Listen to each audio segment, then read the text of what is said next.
This is an interesting adult toy. I don't know how it works. I don't know why it works, but let me assure you it works. Now, when you get it, it's going to come out of the box. It's going to look like this. It's quite an interesting little rose shape. I was quite confused because looking at some of the images from the brand, I thought there was going to be something externally here, but there's not. That seems to just be like a generated thing to show that it buzzes. This is what it looks like. You could easily have that on the side and it looks completely normal. Quality wise, absolutely lovely. It's really tactile. It's got these kind of rose petally shapes on the top. Very nice.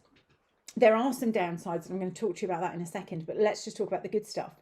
It's got a discreet on-off button. Let's have a look on there. You can see it. Now, it does sometimes take a bit of getting used to and a bit of fiddling. Sometimes it seems to want a long press. Sometimes it seems to want a short press. Like now. Long press or short press.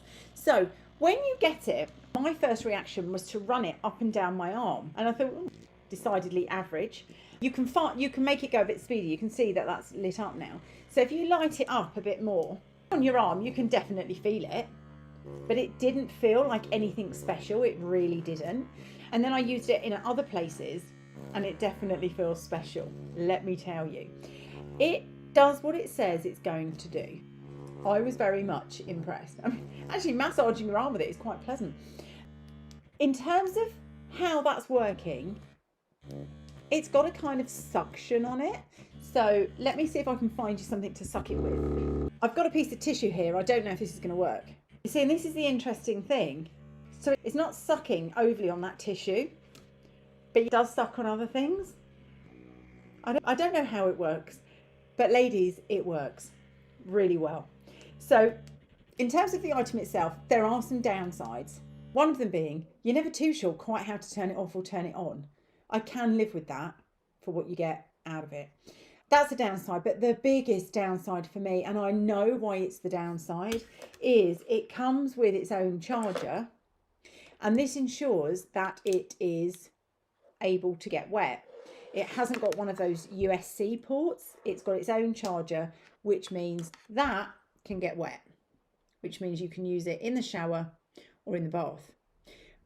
But I'm so used to having electrical products that are with a multi-use USB charger that you just need to be careful that you don't mislay this charger, because let me tell you, you'll be really cross if you mislay this charger. This is the only charger that's going to work with it, but it charges quickly. You're going to get about quite a lot of use out of this on one charge. It's got a USB on the other side. It doesn't come with a plug, but most of us have one of these hanging around these days. But look, how cute does that look? If that was on your side, no one would know what it was. Definitely really good product. There are features of it that I haven't used. Apparently it works on some kind of AI to adjust how you like it. No idea how it makes that happen, because it's a pretty budget project in terms of price. But there is also apparently an app that you can use where somebody else can control the intensity. Again, I haven't used that either. But just for the product itself, it's a 10 out of 10 for me. Probably a 15 out of 10. Definitely good little product. Works, but I can't tell you how.